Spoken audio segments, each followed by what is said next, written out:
Legal awareness web series के 28वें episode में आपका वेलकम है। रिजर्वेशन के मुद्दे पे हमने पिछला एपिसोड किया था। इस बीच भारत सरकार के एमएचआरडी मिनिस्टर श्री जावड़ेकर जी ने एक अनाउंसमेंट किया कि आने वाले एकेडमिक सेशन 2019 के जो जून जुलाई में शुरू होगा, देश के 900 यूनिवर्सिटीज़ में और 40,000 कॉलेजेस में 25% जो है reservation for economically weaker sections किया जाएगा। इसमें एक बात तो सबसे अजीब जो मुझे लगी कि जब यूपीए ने 2006 में 27% ओबीसी रिजर्वेशन किया था तो उन्होंने यूनिवर्सिटीज़ में 54% सीटें बढ़ाई थी और पोस्ट क्रिएट की थी एडिशनल और इंफ्रास्ट्रक्चर दिया था। लेकिन इस बार के रिजर्वेशन में कोई भी फाइनेंशियल लायबिलिटी सरकार ने अपने ऊपर नहीं ली है, तो किस तरीके से यूनिवर्सिटीज़ हॉस्टल बनाएंगी, क्लासरूम बनाएंगी और एडिशनल फैकल्टी पोजीशंस क्रिएट करेंगी। दूसरी चीज़ जो मुझे बहुत अफसोस से कहना पड़ रहा है कि हमारी यूनिवर्सिटीज़ में पिछले अप्रैल से रिक्रूटमेंट पे बैन लगा हुआ है। इलाहाबाद हाई कोर्ट ने एक जजमेंट दिया था जिसमें रिजर्वेशन के बारे में उन्होंने कहा था कि रिजर्वेशन के लिए डिपार्टमेंट यूनिवर्सिटी के ही यूनिट होगा। पहले यूनिवर्सिटी यूनिट होती थी, फिर उस पर कुछ बहस होती रही। ये हुआ कि शायद सुप्रीम कोर्ट इसमें कोई रिलीफ दे, सुप्रीम कोर्ट ने रिलीफ नहीं दी, तो ये अफवाह उड़ी कि कोई ऑर्डिनेंस आएगा, लेकिन कोई ऑर्डिनेंस नहीं आया। इसलिए अभी देश की सारी यूनिवर्सिटीज़ में, जो सरकारी यूनिवर्सिटीज़ हैं, उनमें रिक्रूटमेंट पे बैन लगा हुआ है। तीसरी चीज़ मुझे इस रिजर्वेशन के बारे में ये कहनी है कि हमारी जो एग्जिस्टिंग यूनिवर्सिटीज़ हैं, सेंट्रल यूनिवर्सिटीज़ और स्टेट यूनिवर्सिटीज़, जिनमें एससी एसटी ओबीसी रिजर्वेशन है 50% तक ऑलमोस्ट, उनमें हालात क्या हैं। तो अभी जो यूजीसी और एमएचआरडी से डेटा मिला है 40 सेंट्रल यूनिवर्सिटीज़ के बारे में, उसमें बड़े अफसोस से बात ये नज़र आती है कि प्रोफेसर्स के लेवल पे 1125 प्रोफेसर्स में सिर्फ 3 शेड्यूल कास्ट के प्रोफेसर हैं, यानी 3.47%। सिर्फ 8 एसोसिएट प्रोफेसर्स हैं 1125 में।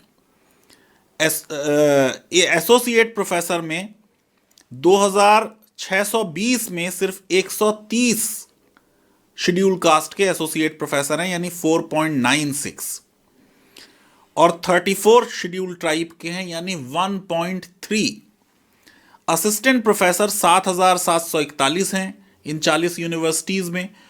उनमें से 931 जो हैं वो शेड्यूल कास्ट और शेड्यूल के हैं, यानी 12.2%, और 5.46% शेड्यूल ट्राइब के हैं, और 14.38% ओबीसी के हैं। ओबीसी का रिजर्वेशन सिर्फ असिस्टेंट प्रोफेसर के लेवल पे है। तो आप ये देखिए कि जहां 50% तक रिजर्वेशन इन लोगों का होना चाहिए, यानी 15% एससी का और 7.5% एसटी का और 27% ओबीसी का, कहीं पे भी हम उस रिजर्वेशन तक नहीं पहुंच रहे। जनरल कैंडिडेट्स के लिए नए अमेंडमेंट में रिजर्वेशन किया गया है। भारत की सेंट्रल यूनिवर्सिटीज की हालत यह है कि 95.2 प्रोफेसर जनरल कैटेगरी के हैं, 92.9% एसोसिएट प्रोफेसर जनरल कैटेगरी के हैं, और 66.27% असिस्टेंट प्रोफेसर जनरल कैटेगरी के। ये तो टीचिंग की हाल है। नॉन टीचिंग में भी हालात बेहतर नहीं है। शेड्यूल कास्ट जो है वो 8.96% है, शेड्यूल ट्राइब 4.25% है, और ओबीसी 10.17%, और जनरल कैटेगरी जिनके लिए रिजर्वेशन किया जा रहा है वो नॉन टीचिंग में है 76.14%। अब इतने बुरे हालात में ये कैसे साबित होगा कि जो जनरल कैटेगरी के इकोनॉमिकली बैकवर्ड लोग हैं वो अंडर रिप्रेजेंटेड हैं या उनका इनएडिक्वेट रिप्रेजेंटेशन। प्राइवेट सेक्टर में रिजर्वेशन की बात पहली बार 93rd कॉन्स्टिट्यूशनल अमेंडमेंट से 2006 में यूपीए ने की थी। सुप्रीम कोर्ट ने इस पे अभी अपना फैसला नहीं दिया है, लेकिन जस्टिस दलवीर भंडारी ने इसको गैर दस्तूरी और असंवैधानिक पाया है। अब इसमें दो चार बातें मैं कह देना चाहता हूं। यहां पे बात हो रही है एडमिशन्स के सिलसिले में। तो हमारे यहाँ 3 तरह की यूनिवर्सिटीज़ हैं। सेंट्रल यूनिवर्सिटीज़ हैं जिनकी अभी 40 यूनिवर्सिटीज़ का डेटा मैंने दिया। स्टेट यूनिवर्सिटीज़ हैं जिसमें स्टेट गवर्नमेंट जो है वो ग्रांट देती है। डीम टू बी यूनिवर्सिटीज़ हैं 150 से ज़्यादा, जिनमें से कुछ कुछ सेंटर ग्रांट देता है, ज़्यादातर को नहीं देता है। और अनएडेड प्राइवेट कॉलेजेस हैं, अनएडेड प्राइवेट यूनिवर्सिटीज़ हैं।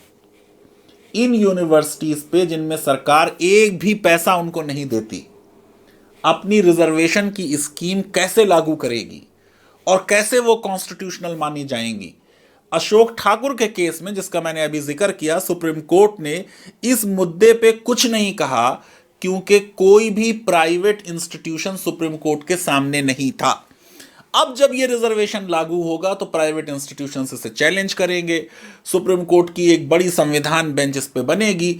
इसमें कोई भी फैसला अगले 1 साल तक आने की मुझे उम्मीद नहीं लगती। इसलिए मुझे लगता है कि ये एक इलेक्शन के लिए, लोगों को लुभाने के लिए एक और कदम है।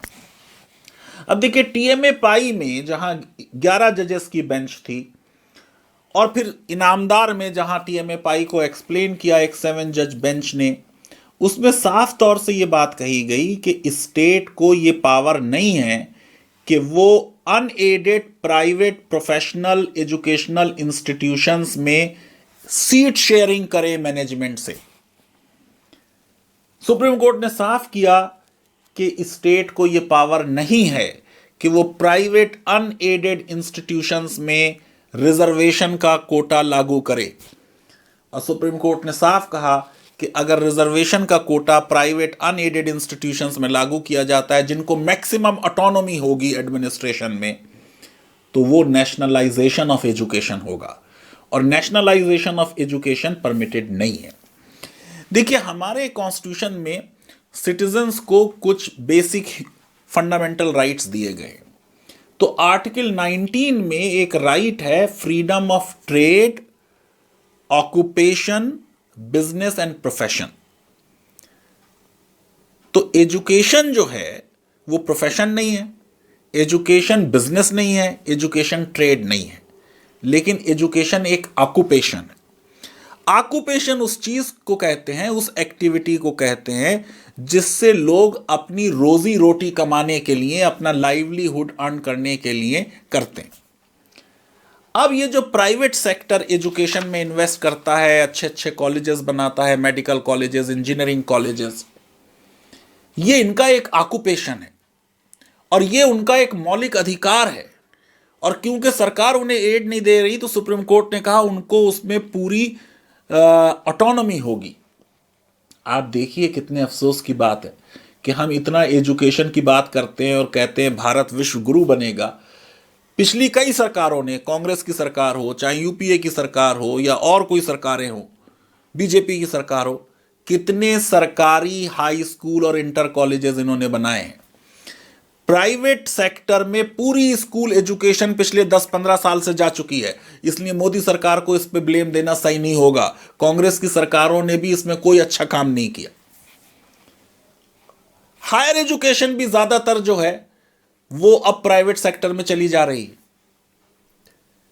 अब इन प्राइवेट सेक्टर्स में जिनको सरकार ने एड नहीं दी, जब रिजर्वेशन की स्कीम लागू होगी तो वो इसे चैलेंज करेंगे और कहेंगे हमारे आर्टिकल 19 का वायलेशन। सुप्रीम कोर्ट आर्टिकल 19 की फ्रीडम को और राइट टू इक्वालिटी, समानता के अधिकार को, और जीवन और व्यक्तिगत स्वतंत्रता के 21 के अधिकार को, इन 3 को कह चुकी है कि ये गोल्डन ट्रायंगल है और ये बेसिक स्ट्रक्चर का हिस्सा है। अब अगर किसी के मौलिक अधिकार का हनन होता है,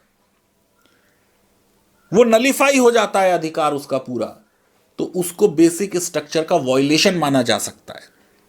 अभी मैंने आपको पिछले एपिसोड में कहा था कि शायद ये 10% वाला रिजर्वेशन जो इकोनॉमिक बेसिस पे है, बेसिक स्ट्रक्चर के टेस्ट को पास कर जाए और सुप्रीम कोर्ट ये कहे कि सोशल बैकवर्डनेस के बेसिस पे सिर्फ रिजर्वेशन देना ही बेसिक स्ट्रक्चर का हिस्सा नहीं है। लेकिन जब ये रिजर्वेशन प्राइवेट एजुकेशनल इंस्टीट्यूशंस पे लागू होगा, तब ये देखा जाएगा कि क्या किसी सिटीजन का आर्टिकल 19 वायलेट हो गया, क्या किसी प्राइवेट मैनेजमेंट का आर्टिकल 19 वायलेट हो गया।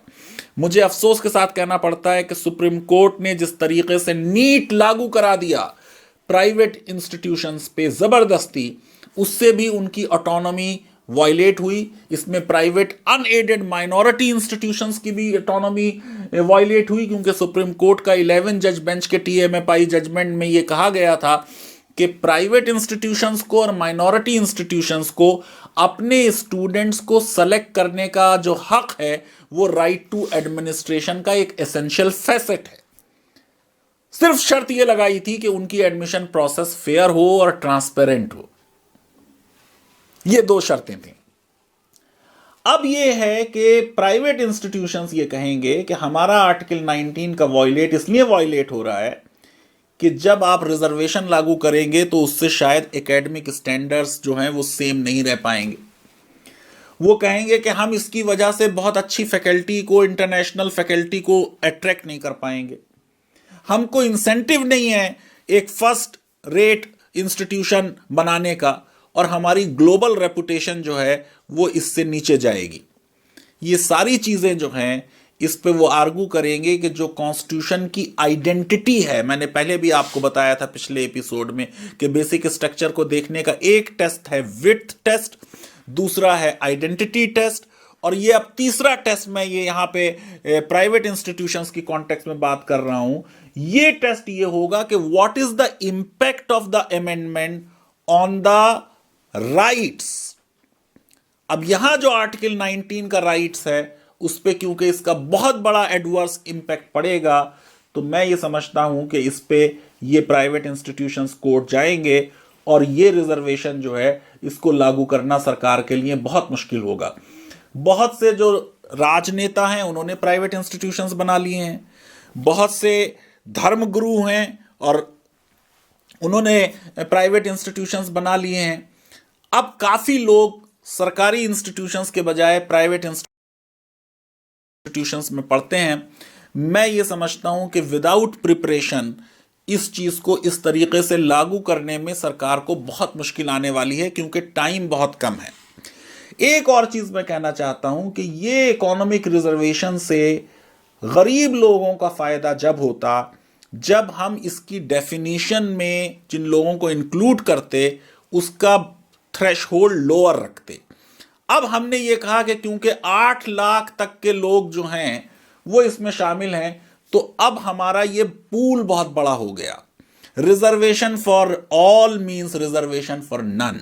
95% जो देश की जनता है जो SC ST OBC का बेनिफिट नहीं ले रही, वो इस सर्किल में आ गई, इसलिए इसमें बहुत हैवी कंपटीशन होने जाए वाला है। दूसरी चीज ये कि आपको इसको रियली अगर पुअर को देना है तो पुअरेस्ट ऑफ पुअर को देने के लिए हमको इनकम की लिमिट जो थी वो रखनी चाहिए थी 2.5 लाख, जिस पे हम इनकम टैक्स शुरू कर देते हैं।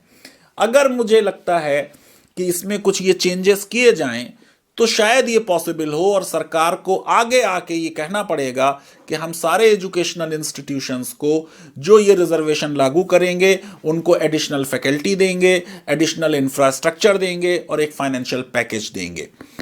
रिजर्वेशन हो या ना हो, फिर भी मेरी ये एक्सपेक्टेशन होगी प्राइवेट एजुकेशनल इंस्टीट्यूशन से कि क्योंकि वो ट्रेड नहीं कर रहे, वो बिजनेस नहीं कर रहे, उनका प्रॉफिट मोटिव नहीं है, तो उनके institutions diversity of the society को दिखाएं।